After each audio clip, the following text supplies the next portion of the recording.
शुरुआत डिसाइड नहीं करेगा, आपका अंत डिसाइड करेगा कि आप कहाँ जाएंगे। तो इस साल मेरे इसलिए 240 मार्क्स आए। फाइनली एक अच्छी रैंक आती है, एक अच्छा कॉलेज मिलता है तो बहुत अच्छा लगता है। तो ड्रॉप लेने के लिए कोटा में तो एलन है ही, उससे बढ़िया तो कोटा में कोई नहीं है। मैं ऑनलाइन चेस खेलता था थोड़ी देर के लिए 10-15 मिनट, ताकि मेरा माइंड रिफ्रेश हो सके और मैं वापस से अपनी स्टडीज़ पे फोकस कर सकूँ। जो कि काफ़ी एंगेजिंग और एनकरेजिंग होती थी, जिससे पढ़ाई के लिए और मोटिवेशन डेवलप होती है। कोटा में सारी फैसिलिटीज़ अवेलेबल हैं। मेरे को लाइफ के बारे में काफ़ी ज़्यादा चीज़ सीखने को मिली और अकेले रहना का भी एक्सपीरियंस मिला, काफ़ी अच्छा लगा। कोटा स्टूडेंट्स को डॉक्टर और इंजीनियर बनाने का ही काम नहीं करता, बल्कि एक अच्छा इंसान भी बनाता है। और इसीलिए हम कहते भी हैं कि यहाँ से स्टूडेंट्स चले जाते हैं, लेकिन उनके अंदर से कोटा और एलन नहीं जाता। जेई की जर्नी में, नीट की जर्नी में स्टूडेंट्स यहाँ पर बहुत सारे अच्छे दोस्त भी बनाते हैं और उन्हीं के साथ आगे बढ़ते हैं। और चलिए आज मैं स्वागत करती हूँ ऐसे 4 टॉपर्स का, ऐसे 4 रैंकर्स का, जो क्लास में साथ में पढ़ा करते थे और साथ में बहुत सारी मस्ती करते हुए अपने ड्रीम कॉलेज तक पहुंच चुके हैं। हेलो स्टूडेंट्स, मैं हूं आपके साथ ज्योति पुष्पेंद्र सिंह और बिना देर किए मैं वेलकम करती हूं आज के हमारे गेस्ट का। वेलकम है रुचिर आपका, तुषार आपका भी, और अतुल आपका भी, और साथ में अभिषेक आपका भी। बहुत बहुत स्वागत है और बहुत सारी बधाइयाँ आपको। जो आपने अचीव किया है वो अपने आप में बहुत बड़ी बात है। अच्छा, कैसा लग रहा था? रिजल्ट आने की बात की खुशी कैसी थी?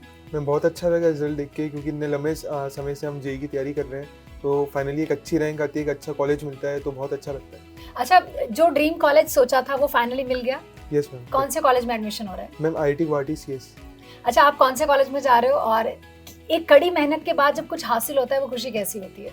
मैं IIT दिल्ली में जा रहा हूँ और कड़ी मेहनत के बाद कुछ हासिल होता है तो उसमें बहुत खुशी होती है कि फाइनली जिसके लिए हमने इतनी मेहनत करी थी वो हम फाइनली मिल जाएगा और हम उस कॉलेज में जाके अपने ड्रीम्स को पूरा कर सकते हैं। अच्छा, तो इसमें आप क्या कहना चाहेंगे? कैसा लग रहा है कि ड्रॉप लेना निश्चित तौर पर एक सही फैसला था?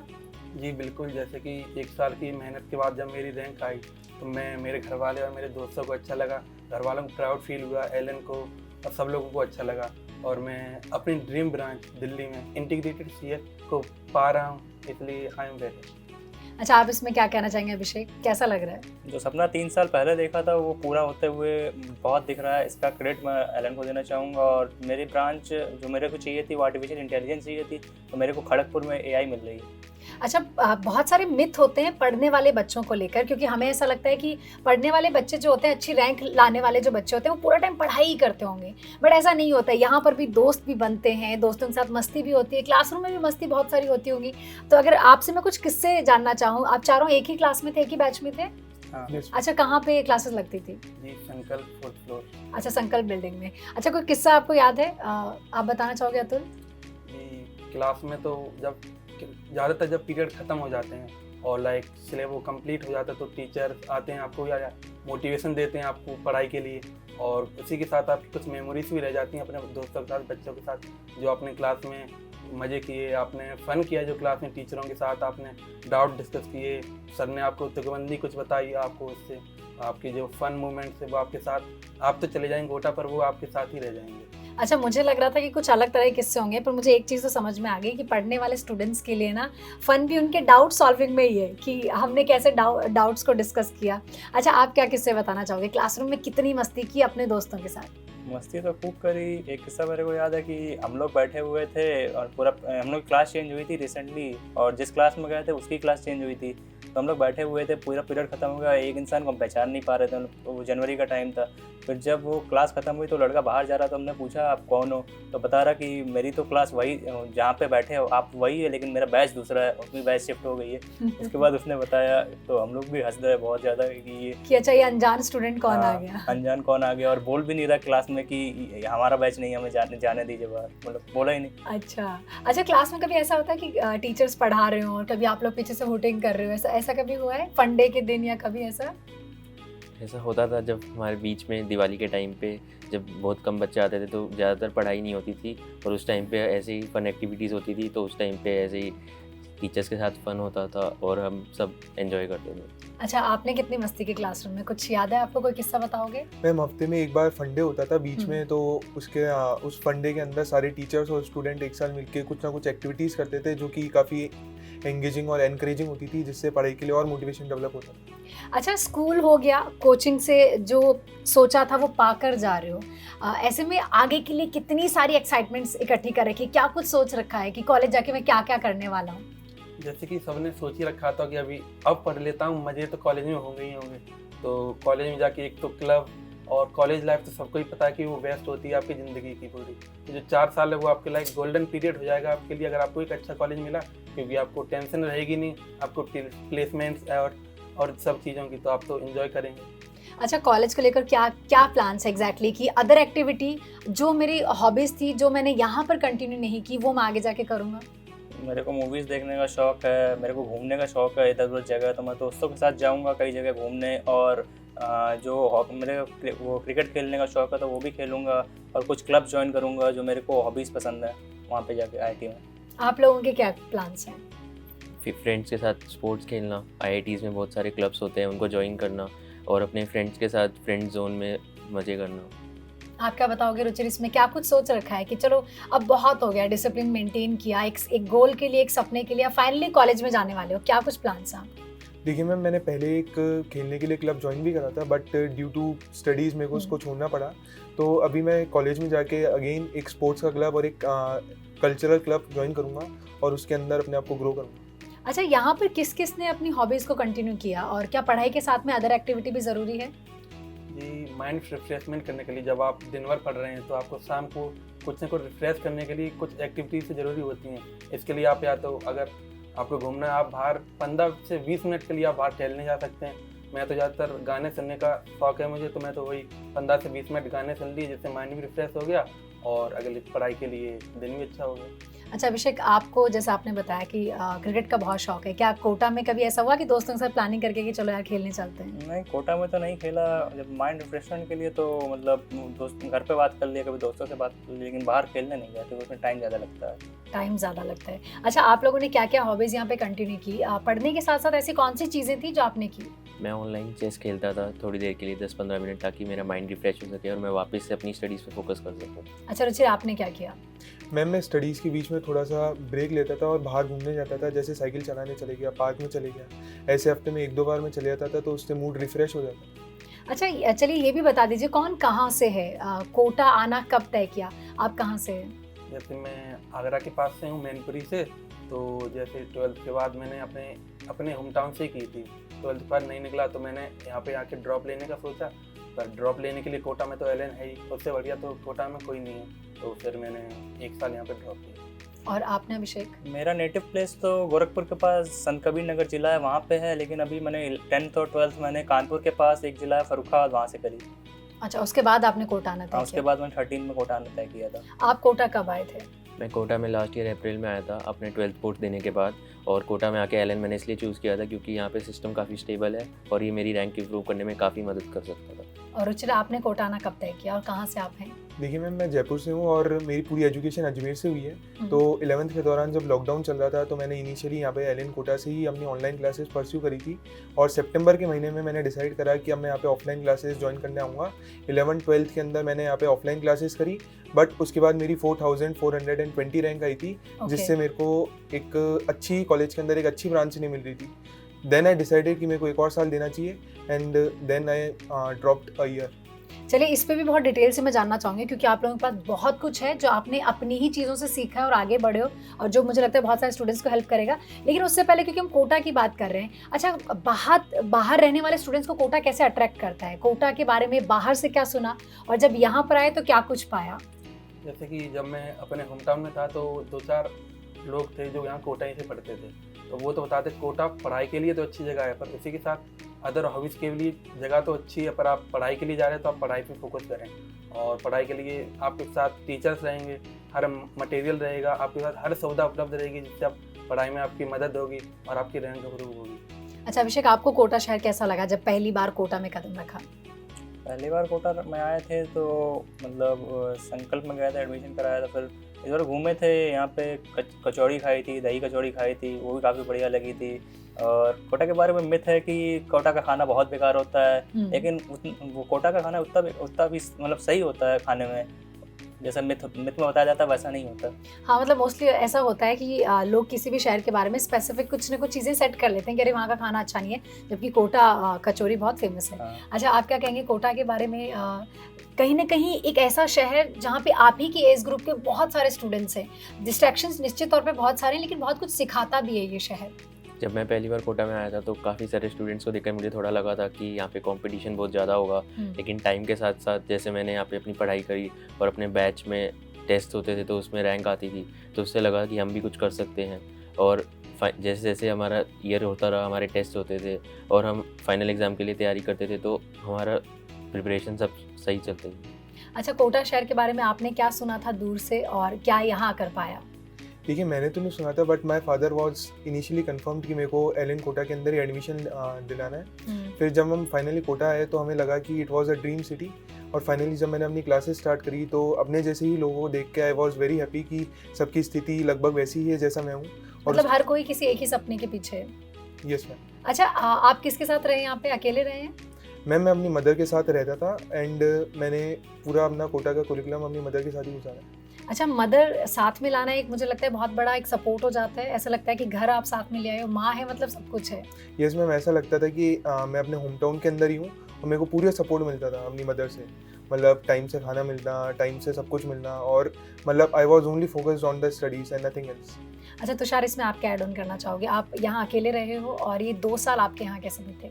मैं भी अपनी मदर के साथ रहता था और इससे मेरे को बेनिफिट ये होता था कि मुझे बाकी चीज़ों पे फोकस नहीं करना पड़ता था। मैं अपनी स्टडीज़ पे फोकस कर सकता था सिर्फ, और मेरे पास मेरा रूम था और मेरी बुक्स थी और मैं सिर्फ उसी का यूज़ कर सकता था। मतलब एक तरह से बाकी चीज़ों से आपका ऐसा है कि मुझे कुछ मैनेज नहीं करना पड़ेगा, मेरी माँ मेरे साथ है। अच्छा, आप में से कौन फैमिली के साथ रहा है और कौन अकेले रहा है? वैसे मैं तो अकेले ही रहा हूँ, पर एक चीज़ है कि यहाँ पे आप फैमिली को मिस तो करेंगे, पर आपकी ये कोटा ही धीरे धीरे आपकी फैमिली हो जाएगी। आपके सुबह उठाना, आपके वार्डन अंकल, आपके कपड़े, खाना वाला आपके लाइक खाना बनाएगा वो, तो वही आपकी फैमिली हो जाएगी धीरे धीरे कोटा में आके। तो आपको इनिशियली 1-2 महीने तो लग सकता है कि घर से दूर हैं, पर धीरे धीरे आप भी इसकी आदत में आ जाएंगे और आपको ठीक लगने लगेगा। मुझे लगता है अतुल, आपने बहुत बड़ी बात कही है, क्योंकि ऐसे हम कहते भी हैं कि कोटा वाकई ऐसा लगता है कि पढ़ने वाले स्टूडेंट्स के लिए ही बसाया गया है। यहाँ पे घर से ज़्यादा मैथ्स नज़र आते हैं और बहुत इजी वे में सब कुछ मिल जाता है, और आपने बहुत बड़ी बात कही, कोटा फैमिली बन जाता है। अच्छा अभिषेक, आप कोटा के एक्सपीरियंस के बारे में क्या कहेंगे? अकेले आप रहे और अकेले रहना कितना कुछ सिखाता है? कोटा में तो मैं अकेले ही था, और अकेले रहने से मेरे को काफ़ी फ़ायदा हुआ कि मैं सारी चीज़ें मैनेज करना सीखा हूँ। और कोटा में सारी फैसिलिटीज़ अवेलेबल हैं जो कि हाउस होल्ड्स में होती हैं, तो मेरे को लाइफ के बारे में काफ़ी ज़्यादा चीज़ सीखने को मिली, और अकेले रहना का भी एक्सपीरियंस मिला, काफ़ी अच्छा लगा। अच्छा, मुझे लगता है घर से दूर जाना वैसे बहुत कुछ सिखा देता है। आप मुझे लगता है मनी मैनेजमेंट एक बहुत बड़ा फैक्टर है, टाइम मैनेजमेंट, डिसिप्लिन एक बहुत बड़ा फैक्टर है। चलिए मेन चीज़ पे आती हूँ जो मुझे लगता है बहुत सारे स्टूडेंट्स सुनना चाहेंगे। ड्रॉप लेने का फैसला कैसे किया, और प्लस अपनी ही गलतियों से कैसे सीख के आगे बढ़े? मैम, इनिशियली तो मैंने ऐसा सोचा था कि मैं एक डिसेंट रैंक लाके अपने ड्रीम कॉलेज में जाऊंगा, बट जब मेरी रैंक आई तो मेरे को लगा कि इसके अंदर काफ़ी इंप्रूवमेंट की रिक्वायरमेंट है, एंड उसके बाद we decided that I must drop a year.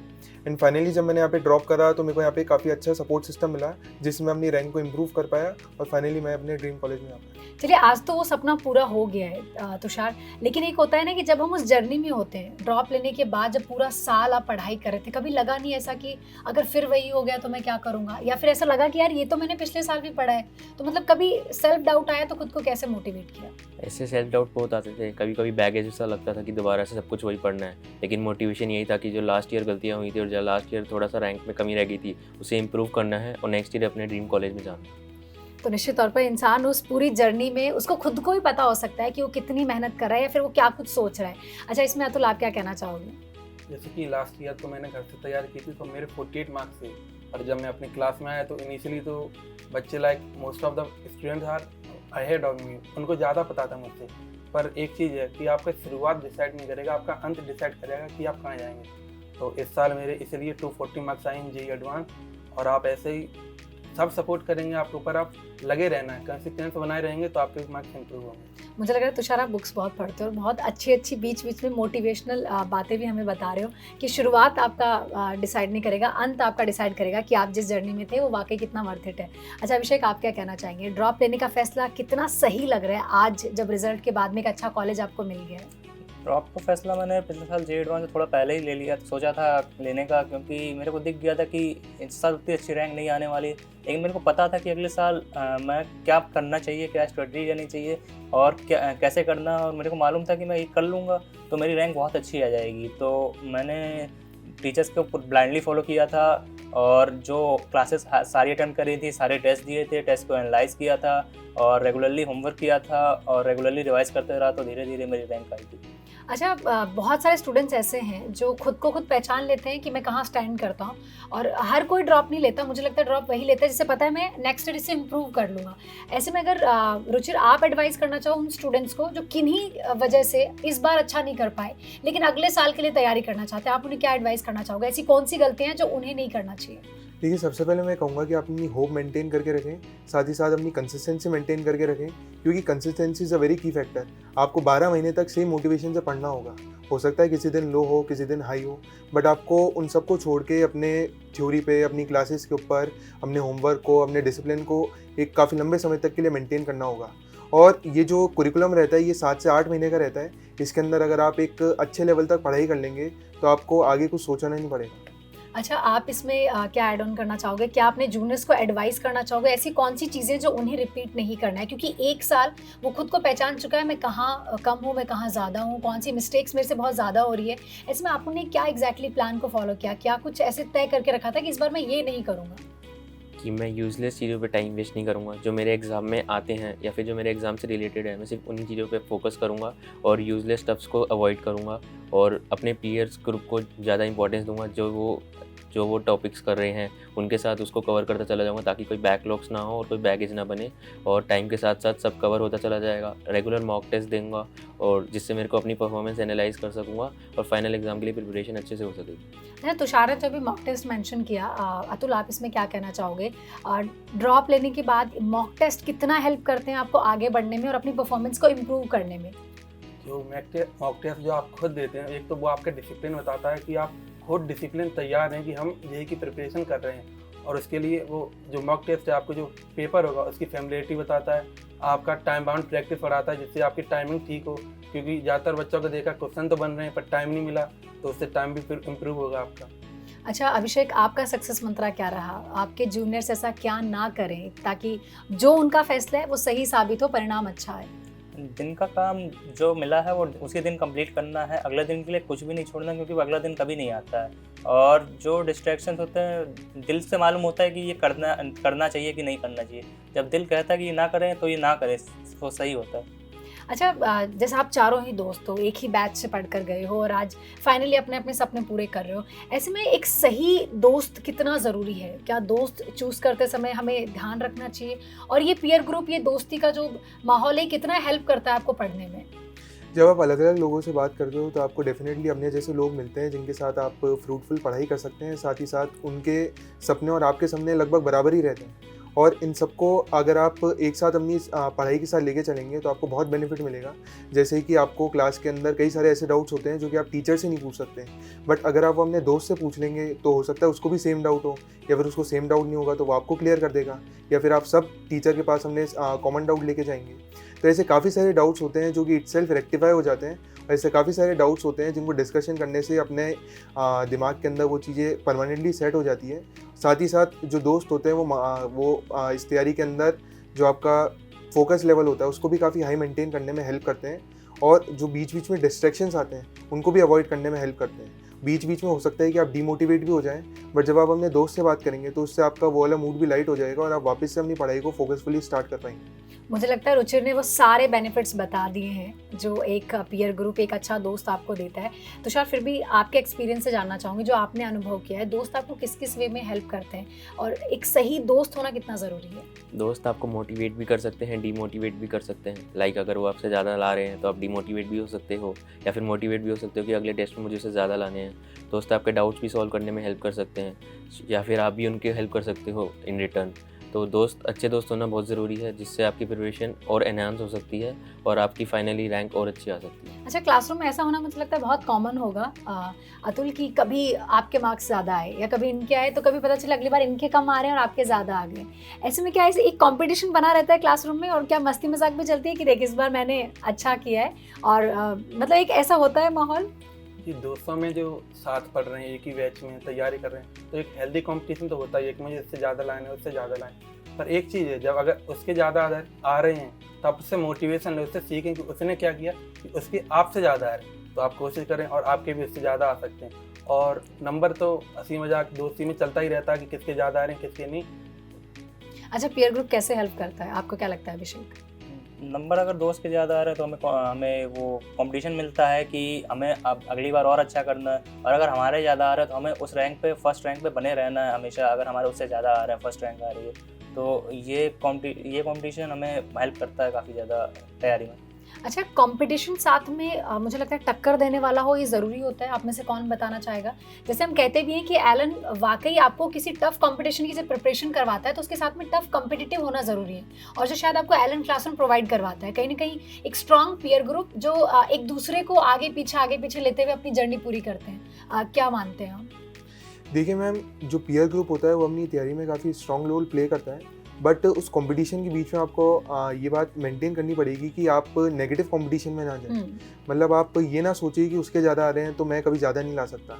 आप कंसिस्टेंटली वर्क करते रहें और एक पॉजिटिव मोटिवेशन के साथ काम करें ताकि आप नेक्स्ट टाइम बहुत अच्छा परफॉर्म कर पाएँ और अपने दोस्तों के साथ रेगुलरली बातचीत करते हैं। अच्छा, क्लासरूम में कैसा सा माहौल होता है? क्योंकि जब हम स्कूल में होते हैं तो बहुत डिसिप्लिन वाला माहौल होता है।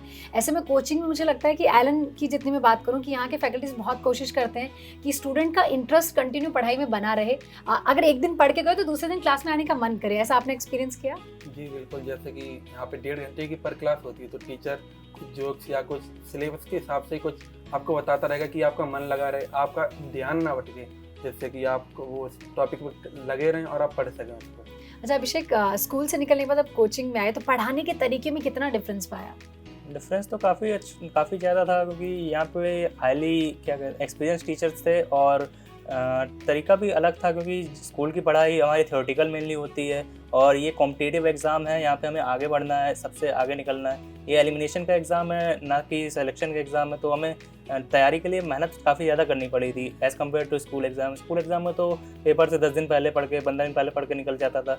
यहाँ पे हमें लगातार कंसिस्टेंटली पढ़ना पड़ता था पूरे साल। अच्छा तुषार, कभी ऐसा हुआ, मुझे लगता है निश्चित तौर पे ऐसा एक माइंड में सबके होता ही है कि चलो 12th तक मैंने जी जान से मेहनत करी, डिसिप्लिन में रहकर पढ़ाई करी है, अब फाइनली कॉलेज आने वाला है तो अब मैं रिलैक्स हो जाऊंगा। तो क्या ये जेई की जर्नी में हमेशा ध्यान में रहा कि यार अभी मेहनत कर लेता हूँ जितनी करनी है, बाद में रिलैक्स हो जाऊंगा या फिर बाद में अपनी बाकी चीज़ें कर लूँगा? ऐसा होता है कि अभी रिलैक्स कर लेता हूँ अपनी जेई प्रिपरेशन के दौरान, लेकिन ऐसा करना नहीं चाहिए क्योंकि इससे आपकी रैंक हैम्पर हो सकती है और फिर शायद आपको जो कॉलेज चाहिए वो नहीं मिलेगा। फिर शायद जो आपने आगे के लिए प्लानिंग करी थी जो मैं करूँगा, शायद फिर आप वो नहीं कर पाएंगे। तो इससे बढ़िया कि पहले आप अपनी जो जेई जर्नी है उसको कंप्लीट करें, उसके बाद जो अपने जो भी सोच रखा है फन एक्टिविटीज़ वगैरह वो कॉलेज में जाके भी कर सकते हैं। अच्छा, आप दोनों में से चारों में से कौन से ज़्यादा गहरे दोस्त हैं? कौन कब किसके साथ ज़्यादा रहा है? अच्छा, आप दोनों तो एक दूसरे को देख ही लिया तो मुझे लग ही रहा है। अच्छा, आप इनके बारे में कुछ बताना चाहेंगे? अच्छा और बुरा दोनों बता दो। चलो देखिए, क्लास में लगभग मेरे पास ही बैठता था और हम दोनों एक साथ बैठ के लगभग सारी क्लासेस अटेम्प्ट करते थे। तो इसके साथ अच्छे खासा फन एक्टिविटीज़ भी होती थी और हम एक दूसरे को मैथमेटिक्स के अंदर काफ़ी हेल्प करते थे। साथ ही साथ कुछ नेगेटिव पॉइंट्स भी थे, जैसे फॉर एन एग्जांपल कि ये काफ़ी सारे जोक मारता था तो क्लास में कभी कभार डांट पड़ जाती। मुझे लग रहा है अतुल को देख के मुझे लगता भी है कि उससे बहुत तंग किया होगा ना आपको। यस। अच्छा, आप इनके बारे में बताइए, कोई भी अच्छी और बुरी दोनों बातें। इसका पॉजिटिव पॉइंट तो ये है कि ज़्यादातर ये पढ़ाई के ऊपर मोटिवेट रहता था। तो आपको जैसे आप थोड़ा भटक भी रहे हैं तो ये आपको कहेगा कि पढ़ लो, क्लास चल रही है ये वो, तो आपसे एक तो मोटिवेशन बना रहेगा पढ़ाई के पीछे। और नेगेटिव पॉइंट तो यही है कि ये ज़्यादा पढ़ता था क्लास। मुझे लगता है इस चीज़ में मुझे लगता है अतुल और रुचिर आप दोनों ने बैलेंस किया है। एक जो थोड़ा फन की तरफ ज़्यादा था तो आपको उसने खींच लिया, और आपको लगा ये ज़्यादा पढ़ाकू हो रहा है तो थोड़ा फन की तरफ, मस्ती की तरफ मैं खींच लेता हूँ। क्या ऐसा ही है? Yes ma'am. अच्छा, आप दोनों भी बहुत अच्छे दोस्त हैं या आप लोग थोड़ा दूर बैठते थे या क्या था क्लास में? मतलब हम लोग तो थोड़ा दूर ही बैठते थे। मैं थोड़ा इसके साथ थोड़ा रहता था कभी कभी। अतुल के साथ? हाँ। मुझे लगता है अतुल के काफ़ी दोस्त रहे होंगे। अच्छा, आपके क्या कहना चाहोगे, दोस्तों के बीच में कैसा सा माहौल होता है और कैसी सी बातें होती है? दोस्तों के बीच में क्लास के दौरान तो इतनी बातें हम नहीं करते थे, लेकिन जब टीचर बोर्ड पे लिखने की तरफ होता था तब थोड़ी बातें हो जाती थी। अच्छा, कौन है ऐसा जो क्लास में सो जाता है? क्या ऐसा होता है एलन क्लासरूम में भी कि बच्चा सो गया है और उसे कोई जगा रहा है, या फिर सब लोग लाइक फोकस के साथ ऐसे बोर्ड पे ही देख रहे होते हैं? ऐसा एक बार एक मेरी क्लास में हुआ था कि बच्चा लास्ट बेंच पे सो गया, तो सब तो शांत हो गए कि बच्चे शांत हो जाते, देखते हैं कितनी देर बाद उठता है। सीरियसली? ओके। तो उठा तो एकदम सर गए उसके पास, सर उसको उठा रहे, लग बच्चे बन के कि सर उठ जाओ, सर देखने और वो सो रहा है वो मस्त सो रहा है मस्त एकदम। तो उठा, सबने तालियां बजानी चालू कर दी। बहुत सारी चीज़ें हैं, क्या कहना चाहोगे इसमें अभिषेक आप? कितना कुछ है जो बाद में याद आने वाला है, क्योंकि स्कूल और कोचिंग के ही दोस्त और वो दिन होते हैं जो हम बाद में बहुत मिस करते हैं। कोटा की एक तो कचौड़ी बहुत याद आने वाली है। मुझे लगता है आप फूडी हैं। हाँ, ओके। बहुत ज़्यादा कचौड़ी पोहे तो यहाँ के बहुत ज़्यादा खाए हैं। और कोटा के क्लासरूम के टीचर्स भी बहुत सारे याद आने वाले हैं। और यहाँ पे जो की मेहनत है ये भी आगे यूज़ ही होने वाली है कि यहाँ पे जैसे जैसे मेहनत करते आए हैं हमेशा वैसे आगे करना है। तो ये सब बहुत याद आएंगे। पूरा अच्छा। कोटा आएगा। इनको तो कोटा बहुत याद आएगा, लेकिन तुषार आप कितना कुछ मिस करने वाले हैं यहाँ से? कोटा में मैंने अपना मेजॉरिटी ऑफ द टाइम अपनी क्लासरूम और अपनी स्टडी टेबल पे बिताया है, तो मुझे मेनली अपनी क्लासरूम और अपनी स्टडी टेबल ही याद आने वाली है। और आप क्या कहेंगे रुचिर इसमें? मैम क्लासरूम के अंदर हम रोबोटिक होके नहीं बैठ सकते, टीचर काफ़ी सारी फन एक्टिविटीज़ कराता है और वो काफ़ी लॉन्ग टाइम के लिए याद रह भी जाती है। और साथ ही साथ ये जो दोस्त होते हैं ये लाइफ टाइम दोस्त तो नहीं होते, बट एक शॉर्ट पीरियड के अंदर काफ़ी गहरा इम्पैक्ट हमारे ऊपर डाल के जाते हैं जिससे हम हमारे गोल को अचीव कर पाएँ। अच्छा, ये काफ़ी याद आएंगे। किसने किसको प्रॉमिस किया कि चल फ्यूचर में भी मिलेंगे भाई? ऐसा कुछ प्लान किया? या तो हम दोनों तो एक ही कॉलेज में ही जा रहे हैं। अच्छा, आप दोनों एक ही कॉलेज में जा रहे हैं। अच्छा, ये कैसी खुशी होती है कि वहाँ पे आपके सीनियर्स जो हैं वो भी आपको बहुत सारे एलन के मिल जाएंगे। इवन आप अपने क्लासरूम से या फिर कोटा से ही आपको बहुत सारे स्टूडेंट्स मिल जाएंगे जो यार बोलेंगे कि मैं उस बिल्डिंग में पढ़ा हुआ हूँ, मैं भी इसी कॉलेज में हूँ। ये कैसी सी खुशी होती है? अच्छा लगता है कि यार चल 2-4 लोग तो जानने वाले हैं। जैसे कि एलन से ज़्यादातर बच्चे जाते हैं, ज़्यादातर हर आई में एलन के ही बच्चे होते हैं, तो वो आपको एक तो हेल्प कर देते हैं आपकी स्टडीज़ में। आपको कुछ नहीं पता तो आपको बता सकते हैं कि ऐसे करना है, और आपको कोई प्रॉब्लम हो रही तो भी आप उनके साथ शेयर कर सकते हैं। तो वो लाइक एक फैमिली की तरह भी हो जाती है कि लाइक वो एलन से ही हैं, तो उन्हें भरोसा भी है कि दोस्त छोटा भाई मान के वो रखते हैं। अरे वाह, क्या बात है। अच्छा, इसमें आप क्या बताना चाहेंगे तुषार, क्योंकि आपके साथ ही जा रहे हैं एक ही कॉलेज में? अगर कोई ऐसे सीनियर जो हमें जानते हैं या फिर सेम इंस्टीट्यूट से हैं तो थोड़ा उनसे हेजिटेशन कम होता है और उनसे वो अपनी प्रॉब्लम शेयर कर सकते हैं और वो हमें हेल्प कर सकते हैं कि हमें कैसे कैसे अपनी कॉलेज लाइफ में आगे प्रोसीड करना है, क्योंकि वो पहले उनको एक्सपीरियंसेस है इस कॉलेज लाइफ के बारे में। अच्छा, सब कुछ अचीव कर लिया, जो सोचा था, जो चाहा था, उसके बाद उस चीज़ को कैसे एंजॉय किया, कैसे जिया? मतलब एक वाइब आई कि वाकई यार ये वर्थ इट था, मतलब ये 2 साल या 3 साल जो भी मैंने दिया, जो भी मेरा ड्रॉप का डिसीजन था वो वर्थ इट था। कैसी फीलिंग आ रही है और कैसे एंजॉय कर रहे हो? जैसे कि ये 8 के 9 महीने में लगातार पढ़ाई करता रहा, कुछ इसके अलावा ज़्यादातर अदर एक्टिविटीज़ में बहुत कम ही टाइम दिया था। बस एक मन में तो था ही कि अब पढ़ लेते हैं कि 8-9 महीने मेहनत कर लेते हैं कि आगे की टेंशन में नहीं होगी। तो फिर रिजल्ट के बाद तो लाइक माइंड में सब कुछ था और सब कुछ ना भी था, क्योंकि अब कुछ करने को प्रेशर तो है नहीं, जो चाहे तुम कर सकते हो। कुछ मूवी देखनी है, बाहर घूमने जाना है, गेम्स खेलने हैं, तो एक बार अगर आपको अच्छा कॉलेज मिल जाए तो आप फ्री हो जाते हो कि आप अपने हिसाब से कर सकते हैं। अब आपके ऊपर कोई प्रेशर नहीं होगा। अच्छा, तुषार और रुचिर, आप दोनों से ही पूछना चाहूँगी, क्योंकि कभी आपके क्लासरूम में सीनियर्स आते थे, आप उनसे क्वेश्चन पूछते थे और जानना चाहते थे कि यार इसने क्या किया होगा ऐसा, कि आज इतने अच्छे मार्क्स है, इतने अच्छे रैंक लेकर आ गया। ऐसे में आज खुद जब जा रहे हो अपने जूनियर्स को बताने के लिए कि मैंने ये मैनेज किया, इस तरह से पढ़ा है मैंने, या फिर ये मेरा रूटीन रहता था, या जो भी है, वो फीलिंग कैसी होती है कि यार हमने कुछ अचीव किया और आज हमसे कोई पूछ रहा है?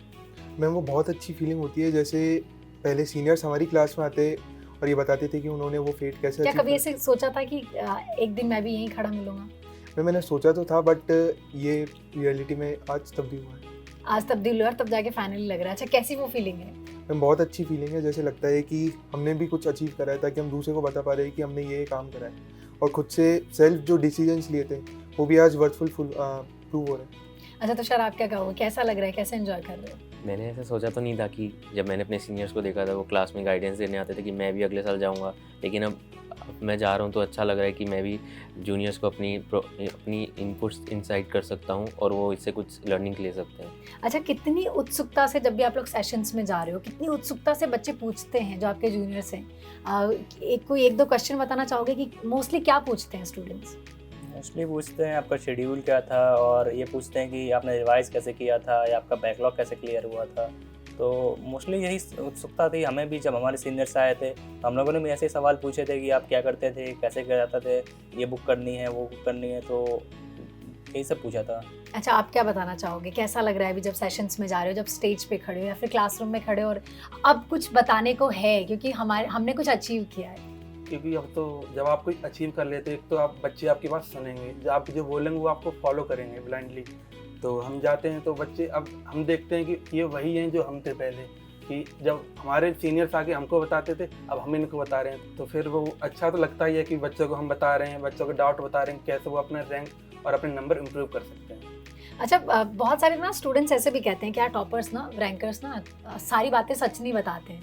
मतलब ऐसा है वाकई या फिर ये एक मिथ ही है? मतलब अपने एक्सपीरियंसेस दिल खोल के शेयर कर रहे हो अपने जूनियर्स के साथ? मैम 80% बातें तो एकदम रियलिटी होती है, बट 20% उनसे रिलेटेड होती है। ओके, आप इसमें क्या कहेंगे तुषार? 100% ट्रूथ तो नहीं होता है। मतलब अगर कोई जूनियर ज़्यादा डिमोटिवेटेड क्वेश्चन पूछ रहा है तो उसको थोड़ा मोटिवेट करने के लिए थोड़ा सा मतलब हाइड करना पड़ता है कुछ। ओके, आप क्या कहेंगे इसमें अभिषेक? मैं भी रिचर की बात से एग्री कर रहा हूँ कि 80% ट्रूथ होता है और 20% उससे रिलेटेड होता है कि आइडियल सिचुएशन क्या होनी चाहिए। ओके, इसमें आप क्या कहेंगे? इट्स सेम लाइक 80% ट्रूथ होगा 20%, क्योंकि अगर हम कुछ अपना बता देंगे नेगेटिव तो बच्चा सोचेगा कि ये तो हम भी कर लेंगे, तो इसके बाद भी हमारी आ जाएगी, पर वो आपको बहुत नेगेटिव पॉइंट हो जाएगा। हमारी कोई मजबूरी रही होगी इसलिए हमने की, पर आप अगर दिल से या कोई अपनी इच्छा से करेंगे तो आपका एक नेगेटिव पॉइंट ही होगा और आपको वो बाधा ही देगा आगे प्रिपरेशन में। तो मतलब अगर 80% सच और 20% उसकी सिचुएशन के अकॉर्डिंग अगर आप लोग कुछ ऐसा अच्छा एडवाइस भी करते हो तो वो भी इसलिए ताकि वो कहीं डिमोटिवेट नहीं हो, वो उसके लिए मतलब सही हो, सही गाइडेंस देनी चाहिए। चलिए, बहुत बहुत शुक्रिया। और बहुत सारी बातें आपने ऐसी बताई जो बहुत सारे हमारे जो जूनियर्स हैं आपके और जिनका नेक्स्ट ईयर आप ही की तरह जेईई एडवांस्ड को 4 देने का टारगेट है, उनका भी कोई ड्रीम कॉलेज होगा निश्चित तौर पे जिसके साथ वो कोटा आना चाहते हैं, वो बहुत कुछ सीखने वाले हैं आपसे। अंत में कुछ कहना चाहेंगे अपने जूनियर्स को और कोटा के बारे में, जो कोटा आने के बारे में सोच रहे हैं? देखिए, जो कोटा होता है वो आपको एक नई ज़िंदगी देता है, साथ ही साथ ये रास्ता दिखाता है कि आप जीवन में आगे कैसे बढ़ पाएंगे। यहाँ से आप कॉलेज और आपकी ब्रांच तो लेके जाती हैं, बट साथ ही साथ आप हार्ड वर्किंग एटीट्यूड भी लेके जाते हैं, जो कि आपको लाइफ के अंदर काफ़ी आउटस्टैंडिंग फेथ पे पहुँचा सकता है। साथ ही साथ मैं ये कहना चाहूँगा कि कोटा को छोड़ने से पहले ये बात दिमाग में ज़रूर आती है कि हमने यहाँ पे क्या पाया है, और जब हम एक अच्छी रैंक लेके जाते हैं तो हमें भी लगता है कि वी हैव डन समथिंग। अच्छा, अब इसमें आप क्या कहना चाहेंगे तुषार? मैं यही कहना चाहूँगा कि आपने जिस चीज़ के लिए एम करा है आप उसके लिए मेहनत करें यहाँ पे आके और उसको अचीव करें और आप खुशी खुशी यहाँ से फिर जा सकते हैं। अच्छा, कोटा आने वाले स्टूडेंट्स को एक बेस्ट एडवाइस अभिषेक अगर आप करो तो क्या करोगे? कोई भी बैकलॉग नहीं बनाना है और जो आज का काम दिया है उसको आज ही करना है और टीचर पे हमेशा ब्लाइंडली फेथ रखना है। टीचर जो बोल रहा है उसको कंप्लीट करना है, केवल इतना ही करते जाओगे तो आपका अच्छे रैंक से सिलेक्शन हो जाएगा। इसीलिए हमारे डायरेक्टर सर्स जो हैं वो कहते भी हैं, अगर टीचर का हाथ पकड़ लिया और जो वो कह रहा है उतना भी कर लिया तो तुम अपने ड्रीम कॉलेज तक पहुंच जाओगे। अच्छा, आप क्या कहेंगे कोटा आने वाले स्टूडेंट्स को? मैं तो यही कि अगर आपको कोई गोल है तो उसके लिए एक चीज़ बहुत ज़रूरी है, वो है कंसिस्टेंसी। आप उसको मैं बनाए रखें। अगर 1-2 दिन टूट भी रहे हैं तो आप उसको अगले दिन कवर करें, जिससे आपका जो गोल है वो अचीव हो, आपका उससे बैकलॉग नहीं बनेगा और आपकी पढ़ाई में बहुत मदद होगी और आपकी रैंक भी अच्छी आएगी। बहुत बहुत शुक्रिया आप सभी का, और कोटा आने वाले स्टूडेंट्स के लिए खास तौर पर कि जो भी आपने इन सब से सुना है, निश्चित तौर पे उम्मीद करते हैं कि आप इन बातों का खास ख्याल जरूर रखेंगे। तो जिस भी सपने के साथ आप कोटा आएंगे, आप एलन के साथ जुड़ेंगे, उम्मीद करते हैं कि आप भी यहाँ से अपना सपना, अपना एम पूरा करके जरूर जाएंगे। नमस्कार।